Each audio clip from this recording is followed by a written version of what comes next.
What's up mga kamani magnet? Naririto na naman tayo para alamin ang 8 insekto na kapag pumasok sa tahanan mo ay maaari kang yumaman o maging milyonaryo at swertihin sa buhay. Una sa listahan ay ang palaka. Alam mo bang ang palaka ay bibihira lang namang pumasok sa tahanan?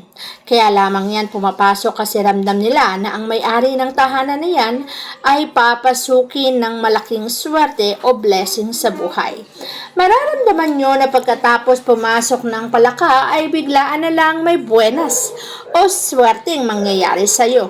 Madalas ang swerteng ibinibigay ng pagpasok ng palaka sa tahanan mo ay pagkapanalo sa sugal, swerte o kaya naman ay sa loto. Madalas kasing kapag pumasok sa tahanan, ramdam nilang swerte ang mangyayari sa buhay ng tao o may-ari ng bahay na pinasukan nila. Pangalawa sa insektong napakaswerte kapag pumasok sa tahanan mo ay ang mga grasshopper. Madalas, lalo na kung kulay green ang grasshopper na yan, ay nagbibigay ito ng swerte sa buhay ng mga taong nakatira sa tahanan na pinapasok nila.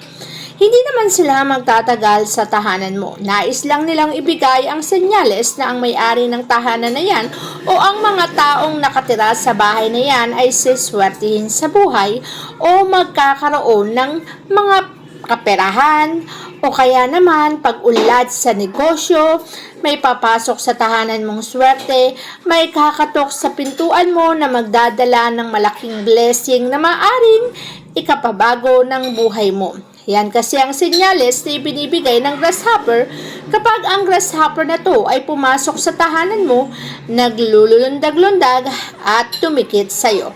Ibig sabihin, siswertihin ka sa buhay mo. Isa pang insektong napakaswerte ay ang spider. Dalawa kasi ang nabibigay nito, pwedeng malas o swerte.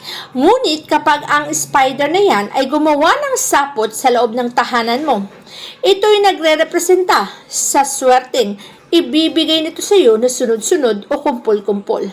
Kung nakikita mo ang gagamba na gumagawa ng sapot, abay matuwa ka na sapagkat ibig lamang sabihin nito, ito'y nagbibigay senyales na siswertihin ka sa buhay mo, na magkakaroon ng kagalapan ng mga pangarap mo.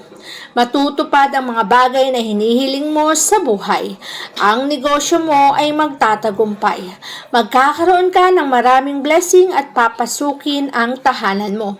Ang swerte ay magtutuloy-tuloy sa buhay mo. Magbabago ang takbo ng kapalaran mo. Kung dati hikahos at naghihirap ka sa buhay, nagsisimula na ang pagyaman mo kapag nangyari ito sa buhay mo. Ang mga hayop naman na napakaswerte sa buhay natin ay walang iba kundi ang mga pusa. May dala silang swerte sa mga tahanan natin. Ramdam mo ba na kapag ang pusang yan ay pumulupot, tumikit at hindi humiwalay sa iyo, ay biglaan na lamang may swerteng darating sa buhay mo? Yan kasi ang binibigay senyales o signal ng mga swerteng pusa. Nararamdaman nila na ang kanilang amo ay siswertihin, kaya't halos ayaw nilang humiwalay dito. Gusto nilang iparamdam ang pagmamahal sa kanilang mga amo at iparamdam na ang swerte ay nalalapit na sa buhay nila. Kaya naman, kung may alaga kang buhay na pusa, pakainin mo, alagaan mo dahil swerte ang naibibigay nito sa ating mga buhay. Nagpapasok ito ng swerte na habang sila ay nasa tahanan mo, ito'y magtutuloy-tuloy ng panghabang buhay. Ang blessing ay mapapasayong buhay. Siyempre, hindi mawawala sa listahan ang bubuyog. Madalas din naramdam natin na kapag may pumasok na bubuyog sa ating mga tahanan, ay bigla na lamang nababago ang takbo ng ating mga pamumuhay. Bigla na lamang may dumadating na swerte sa ating tahanan at biglang may kumakatok sa ating pintuan na nagbibigay ng magandang balita. Ito ay sa kadahilanan ang mga bubuyog na yan ay swerte rin sa loob ng tahanan. tahanan. Kapag pumasok ang mga bubuyog sa loob ng ating tahanan, hindi naman sila nagtatagal. Agaran din silang lumalabas, ngunit ang kasunod nito sa pagpasok nila at paglabas, ang kasunod nito ay swerte na magbibigay ng pagbabago sa takbo ng iyong pamumuhay. Ang dating paghihirap na iyong nararamdaman ay unti-unti at magsisimula ng maging swerte sa iyong buhay. Siyempre, palagi ring una sa listahan ang mga ladybug.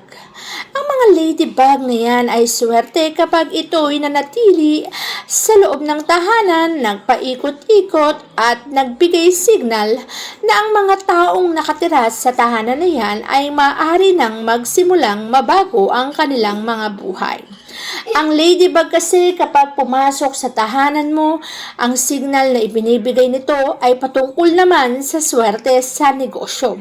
Kaya naman kung ikaw ay nagbabalak na magnegosyo at biglaan na lamang may pumasok na ladybug sa tahanan mo, abay simulan mo na ang negosyong naiisip mo. Dahil ibig sabihin lamang nito, ang negosyo na yan ay magsisimulang maging matagumpay, magkakaroon ng maraming franchise, at ang takbo ng iyong pamumuhay ay unti-unti nang mababago. Ikaw ay yayaman at ang lahat ng tao ay titingalain ang tulad mo. Siyempre, lagi kong sinasabi na kapag meron kayong paru-paro sa tahanan, abay swerte po ang mga paru-paro. Lalo na kung ang kulay nito ay puti at kulay brown. Kaya pumasok ang paru-paro sa tahanan mo upang magbigay signal na ang tahanan mo ay papasukin ng maraming swerte. Ang mga paru-paro na yan kaya naisip sa tahanan mo pumasok dahil ramdam nila na ang tahanan mo ay siswertihin. Ang mga taong nakatira dyan ay magkakaroon ng isang malaking oportunidad patungkol sa kanilang karera sa buhay. Kung ikaw ay nagtatrabaho, magkakaroon ng promotion, pag-angat sa buhay o paglaki ng sahod mo. Kaya naman pag pumasok ang mga paru-paro, abay matuwa ka dahil swerte ang mga to. Siyempre, hindi mawawala sa listahan ang mga butiki. Lalo pa nga ang butiki na yan ay tumutunog sa pintuan mo. Ang pagtunog nila ay nagsasaad at naramdaman nila na may kakatok sa pintuan mo at magbibigay ng isang magandang balita na kaperahan ay darating sa buhay mo. Kaya naman kung may bumutiki o butiking kumatok sa tahanan mo, abay swerte po yan, lalo na kung ang butiking pumasok sa tahanan mo ay may dalawang buntot. Kunin mo ang dalawang buntot niyan at gawin mong anting-anting, patuyuin mo sa sinag ng araw, ilagay mo sa pulang pouch at ilagay mo saan ka man mapunta. Siguradong ang swerte ay magsusunod-sunod sa iyo. Para ka na rin may anting-anting, lahat ng kahilingan mo ay matutupad at mangyayari sa buhay mo. Yan ang isa sa pinakamaswerteng pwedeng pumasok sa tahanan mo na magbibigay ng pagbabago sa takbo ng pamumuhay mo.